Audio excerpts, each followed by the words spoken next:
Good morning. मैं Manisha Meena, assistant professor mathematics, government college Toda Raisingh. हम group theory के लेक्चर में कुछ इम्पोर्टेंट थ्योरम हम देख लेते हैं। तो हमारे पास जो सबसे पहली थ्योरम है वो क्या है कि यदि किसी ग्रुप जी स्टार के एक अवयव ए की कोटि n हो तो ए की पावर m बराबर e यदि और केवल यदि m n का गुणज हो। ठीक है, ये कब, अब हमें इसको सिद्ध करना है। अब तक हमने क्या पढ़ा कि ग्रुप की ऑर्डर, किसी भी ग्रुप का ऑर्डर और उसके अवयव की कोटि क्या होती है। ठीक है, ये हम पढ़ चुके हैं। अवयव की कोटि क्या होती है कि एक ऐसा पूर्णांक n, ऐसा न्यूनतम धनात्मक पूर्णांक n जिसके लिए a को n बार ऑपरेट करने पर हमें वापस से तत्समक अवयव प्राप्त हो जाए। तो इस तरह का जो n होगा वो हमारे पास क्या कहलाएगा, n पूर्णांक क्या कहलाएगा, a की कोटि कहलाएगा। तो यहाँ पर हमें a की कोटि क्या दे रखी है, n, यानी कि a की पावर n किसके बराबर है, e के बराबर। और हमें सिद्ध क्या करना है कि a की पावर m e के बराबर कब होगा, जब m n का गुणज हो, यानी कि m बराबर n इंटू k के रूप में लिखा जा सके। ठीक है, तो हमने माना, सर्वप्रथम हमने माना कि a की पावर m बराबर e है और ऑर्डर ऑफ a बराबर n है। तो ऑर्डर ऑफ a जब n के बराबर है तो a की घात n किसके बराबर, e के बराबर, चूँकि m और n दोनों पूर्णांक हैं। ठीक है, अतः पूर्णांकों की विभाजन कलन विधि से there exist Q R belongs to Z, Q और आर दो पूर्णांक ऐसे बिलोंग करेंगे जिनके लिए सच दैट m बराबर एन क्यू प्लस आर। यहाँ पर m बड़ा है और n छोटा है, क्योंकि n क्या है, वह छोटे से छोटा धनात्मक पूर्णांक जिसके लिए a को n बार, जिसके लिए n उतनी बार ऑपरेट करने पर हमें वापस से तत्समक अवयव मिल रहा है। ठीक है, तो अगर m बार ऑपरेट करने से m अगर छोटा होता, सपोज करो m छोटा है, m अगर छोटा होता तो a की पावर m बराबर e हो जाता, तो छोटा पूर्णांक कौन सा हो जाता, m, तो उस केस में इसकी ऑर्डर क्या हो जाता, m। ठीक है, तो चूँकि ऑर्डर n है इसलिए सबसे छोटा धनात्मक पूर्णांक क्या है, n ही है। तो यहाँ से विभाजन कलन विधि हम पढ़ चुके हैं फर्स्ट ईयर में कि यहाँ पर दो पूर्णांक q और r ऐसे बिलोंग करेंगे जिनके लिए m बराबर एन क्यू प्लस आर होगा, और r कहाँ से कहाँ तक, 0 से n के बीच में होगा। ठीक है, तो यहाँ से a की पावर m बराबर e, तो a की power N Q plus R बराबर, ये भी e के बराबर हो जाएगा। तो a की पावर एन क्यू, इसको हमने अलग अलग कर लिया, a की power n Q into A की पावर r। तो a की पावर n क्यू के हमने क्या लिखा, a की पावर n की पावर q, और e की power as it is equal to e, चूँकि a की पावर n किसके बराबर है, e के बराबर। तो यहाँ हमने रख दिया a की पावर n e के बराबर। तो e की कोई भी घात तो e को कितनी बार भी ऑपरेट करो हमेशा वापस से हमें तत्समक अवयव भी प्राप्त होगा। तो e की पावर q, e की पावर a की power r is equal to e। तो यहाँ से क्या रह गया हमारे पास, a की power r is equal to e, और e को हम क्या लिख सकते हैं, a की पावर 0। ये हमने पढ़ा था कि किसी भी ग्रुप के किसी भी अवयव की 0 घात, यानी कि उसकी 0 घात क्या होती है, उसकी तत्समक अवयव के बराबर होती है। तो a की पावर 0 किसके बराबर हो गया, तत्समक अवयव के। तो यहाँ से r बराबर क्या आ गया, 0। तो अब r बराबर 0 है तो m बराबर एन क्यू प्लस आर था, तो जब r की वैल्यू यहाँ रखोगे तो m बराबर क्या आ जाएगा, एन क्यू, यानी कि m n का गुणज है। ठीक है, अब हम इसका अपोजिट लेके चलेंगे कि विलोमतः माना कि m n का गुणज है तथा ऑर्डर ऑफ a बराबर n, यानी कि a की पावर n बराबर e। तो हमें सिद्ध क्या करना है कि a की पावर m बराबर क्या होगा, e होगा। तो यहाँ से चूँकि m n का गुणज है तो m बराबर n क्यू हम लिख सकते हैं। ठीक है, तो a की पावर m बराबर a की पावर n क्यू। ठीक है, दोनों तरफ हमने a की घात, दोनों अवयवों को a की घात m लगाई और यहाँ पर a की घात n क्यू हो गई।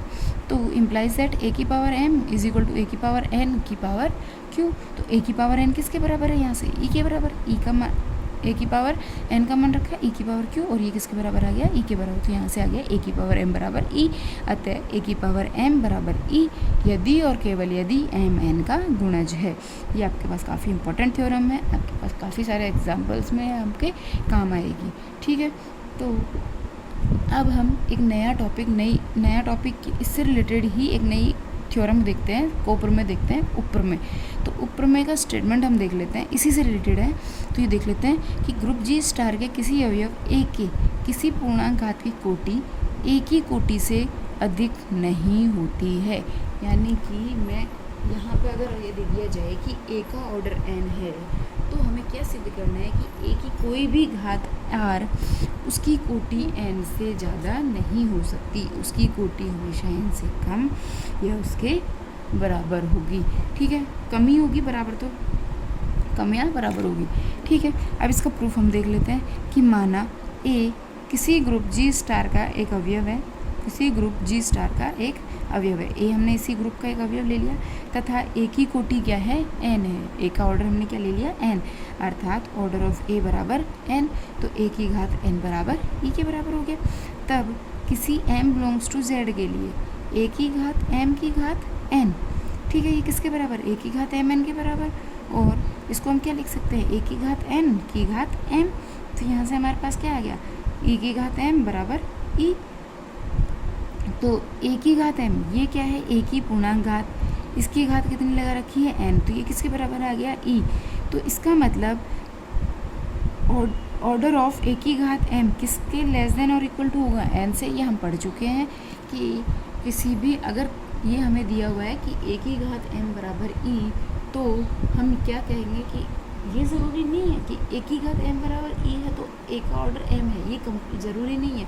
इसका मतलब ये हुआ कि ए की घात एम बराबर ई है, तो इसका मतलब ऑर्डर ऑफ ए, यानी कि ए का जो ऑर्डर है वो लेस देन और इक्वल टू एम होगा, या तो एम से छोटा होगा या एम के बराबर होगा।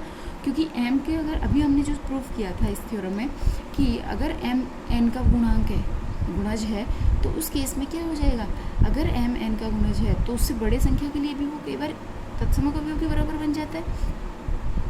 तो इस केस में ऑर्डर ऑफ ए की घात M less than equal to N, और एन किसका ऑर्डर है, ए का, तो ऑर्डर ऑफ ए की घात एम लेस देन और equal to order of A, ये हमें प्रूफ करना था।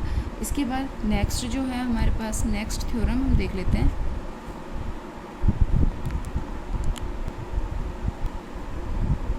नेक्स्ट हमारे पास है इसी से रिलेटेड एक और, ऊपर में हम देख लेते हैं कि स्टेटमेंट हमें क्या दिया हुआ है कि ग्रुप जी स्टार में किसी अवयव ए की कोटि उसके प्रतिलोम की कोटि के बराबर होती है। किसी अवयव ए की कोटि उसके प्रतिलोम की कोटि के बराबर होती है, यानी कि ऑर्डर ऑफ ए बराबर ऑर्डर ऑफ ए इनवर्स, ये हमें सिद्ध करना है। ठीक है, तो इसके लिए हम सबसे पहले क्या माना कि ए की कोटि एन मान ली, ए इनवर्स की कोटि एम मान ली, तो हमें क्या सिद्ध करना है, एम बराबर एन होगा। ठीक है, तो ऑर्डर ऑफ ए बराबर क्या है, एन के बराबर, तो ए की घात एन किसके बराबर, ई के बराबर। ऑर्डर ऑफ ए इनवर्स किसके बराबर, एम के बराबर, तो ऑर्डर ऑफ ए इनवर्स की घात एम किसके बराबर, ई के बराबर, तो ए की घात माइनस एम बराबर ई। चूँकि ए इनवर्स और ए की एक पूर्णांक घात है, ए इनवर्स और ए की एक पूर्णांक घात है, क्यों, क्योंकि ए की ही पूर्णांक घात क्या है इनवर्स में। ठीक है, यानी कि ए की पूर्णांक घात क्या है, -1। ठीक है, तो चूंकि ए इनवर्स ए की ही एक पूर्णांक घात है, तो इसलिए हम क्या लिख सकते हैं, order of A inverse is less than equal to order of A. अभी हमने जो ऊपर में पढ़ी थी उसमें यही था कि ऑर्डर ऑफ किसी भी एक अवयव की पूर्णांक घात का ऑर्डर उस अवयव की ऑर्डर से छोटा या उसके बराबर होता है। ठीक है, तो order of A inverse is less than equal to order of A, इसका मतलब M less than equal to N first. Second हमने क्या लिया कि ए बराबर ए इनवर्स का इनवर्स, यानी कि इससे क्या हो गया कि जो ए है वो ए इनवर्स का ही पूर्णांक घात है। यही हो गया कि ए जो है वो ए इनवर्स की पूर्णांक घात है। जब ए इनवर्स ए की पूर्णांक घात ए इनवर्स की पूर्णांक घात है, तो हम क्या लिख सकते हैं कि order of A is less than equal to order of A inverse, इसका मतलब N less than equal to M. तो समीकरण 1 और 2 से ये कब पॉसिबल है कि एम एन से छोटा भी है और बराबर, या तो छोटा है या बराबर है, या एन जो है वो छोटा या बराबर है। तो ये कब पॉसिबल है, जब एम बराबर एन होगा। तो 1 और 2 से एम बराबर एन होगा, implies that order of A inverse is equal to order of A. ये हमें प्रूफ करना था। ठीक है, अब इस हमें एक नया जो स्टेटमेंट है, नई थ्योरम है, इसको और देख लेते हैं। ये हमारे पास क्या है कि यदि किसी ग्रुप जी में एक अवयव ए की कोटि एन हो, जी में ए की कोटि एन हो, तो ए की घात पी की कोटि भी एन होगी यदि पी और एन सापेक्षिक अभाज्य है। अभी हमने क्या पढ़ा था इससे पहले वाले प्रमेय में कि ए की किसी भी पूर्णांक घात की कोटि या तो उससे छोटी या उसके बराबर होगी।